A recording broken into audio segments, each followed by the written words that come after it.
दोस्तों कहते हैं जोड़ियां आसमान में बनती हैं और धरती पर आकर मिलती हैं। हस्बैंड वाइफ का रिश्ता 7 जन्मों का रिश्ता होता है। पति अगर घर का राजा है तो पत्नी भी उसके सर का ताज होती है। लेकिन कुछ टाइम बाद ऐसा देखा गया है कि हस्बैंड वाइफ के रिश्ते में काफ़ी तकरार आने लग जाती है और वो दोनों एक दूसरे को इग्नोर करने लग जाते हैं। वाइफ अपना मायका सब कुछ छोड़ करके पति के घर आती है सब कुछ अपनाने के लिए। उसके लिए पति का घर ही सब कुछ होता है। लेकिन अगर बाद में पति ही उसकी इज्जत ना करे, घर में सम्मान ना मिले, अपनी वाइफ को पति इग्नोर करने लगे, तो घर के बाकी लोग भी रिस्पेक्ट नहीं करेंगे। यहाँ तक कि उस घर में जो काम वाली होती है वो भी ये सब बिहेवियर देखती तो वो भी उनकी इज्जत नहीं करेगी। दोस्तों मैं पूनम नेगी आज की वीडियो में आपको कुछ ऐसे पॉइंट्स बताऊंगी जो बहुत ही छोटे छोटे पॉइंट्स हैं, लेकिन आप अगर उनका ध्यान रखें तो अपनी मैरिड लाइफ को फिर से पहले जैसा खुशहाल बना सकते हैं। कभी कभी हमारी कुंडली में कुछ ग्रह दशा भी हमारी खराब चल रही होती है या हस्बैंड की कुंडली में भी कुछ ग्रह दशा खराब चल रही होती है। मैं उनकी भी आपको रेमेडीज बताऊंगी जो बहुत ही सिंपल और आसान है। तो वीडियो का पूरा फायदा उठाने के लिए वीडियो को एंड तक ज़रूर देखें। दोस्तों अक्सर ये देखा गया है कि वाइफ अपने हस्बैंड के पास अपने ससुराल की बुराइयां करनी शुरू कर देती है और अपने मायके की तारीफ। तो हस्बैंड इसे बर्दाश्त नहीं कर पाते हैं और अपनी वाइफ से थोड़ा इग्नोर करना शुरू कर देते हैं वाइफ को। वो सोचते हैं जब भी बात करता हूँ तो मेरे घर वालों की बुराइयां करती रहती है, इससे बेटर है बात ही ना करूँ। तो इस बात का आप ख्याल रखें कि जो भी प्रॉब्लम है उसे मिल बैठकर आराम से एक बार ही सुलझा लें। बार बार एक ही बात को बोल बोल के उन्हें परेशान ना करें। नेक्स्ट पॉइंट, दोस्तों कभी कभी क्या होता है कि हमारी आदत हो जाती है कि हम किसी को बोलने ही नहीं देते हैं। अगर हस्बैंड कभी हमें कुछ समझाना भी चाहें तो हम उनकी बात को काट कर अपनी बात रख लेते हैं। तो हस्बैंड सोचते हैं जब मेरी सुननी नहीं तो बोलना क्या, और वो इग्नोर करना शुरू कर देते हैं वाइफ को। हस्बैंड के सामने उनकी की हुई पुरानी गलतियां कभी भी रिपीट ना करें। उन्हें बार बार याद ना दिलाएं कि तुमने तो ये करा था वो करा था। इस तरीके से उनकी पुरानी बातें जो उन्होंने गलतियां की थी उनके सामने उसको रिपीट ना किया करें, क्योंकि मेल ईगो होती है वो बहुत जल्दी हर्ट होती है। जब भी कभी वो आपके पास आके बैठें, अपना क्वालिटी टाइम आपके साथ स्पेंड करना चाहें, तो उनके साथ ऐसी बातें करें जिससे सुनकर के वो खुश होएं, ना कि वो और ज़्यादा एग्रेसिव नेचर के हो जाएं।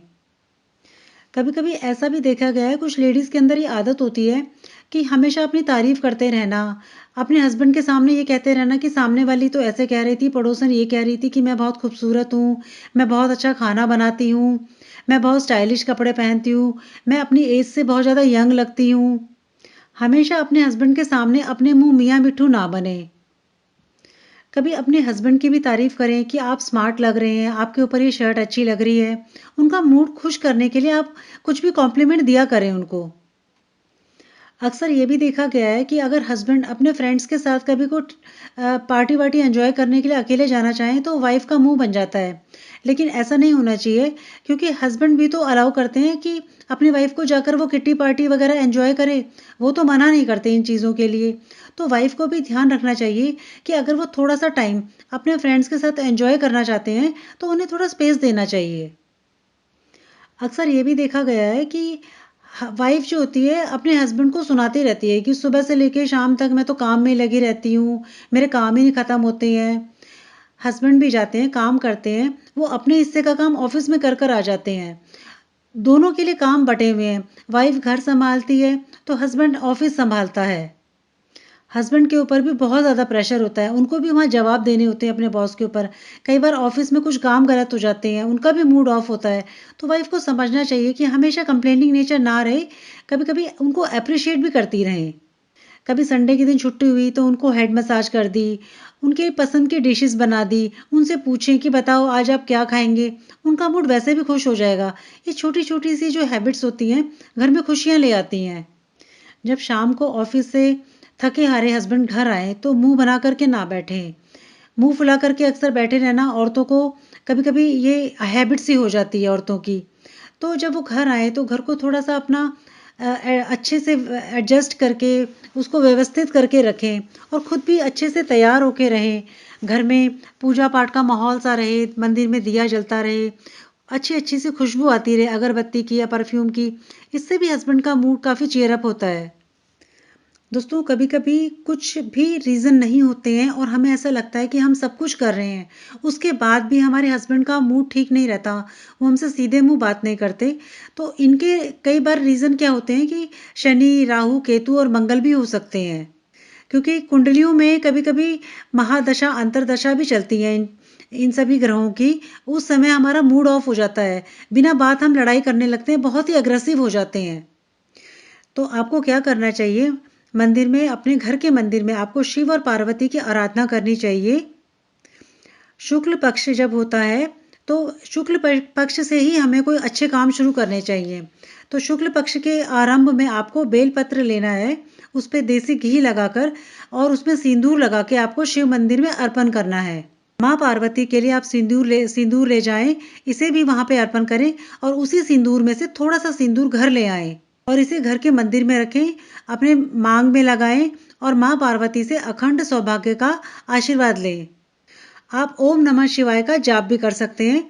एक माला 108 मनकों की होती है, उसे पूरा फेरें। कभी-कभी फाइनेंस की प्रॉब्लम होने से भी हस्बैंड का मूड बहुत ज़्यादा स्विंग करता है। इसके लिए हम शनि को भी कारक मानते हैं। शनिवार के दिन आप पीपल के पेड़ के नीचे सरसों के तेल का दिया जलाएं और उसके अंदर पीली सरसों जरूर डालें। ऐसा करने से भी धन की और नौकरी पे आई हुई जो भी विपत्तियां होती हैं वो समाप्त हो जाती हैं।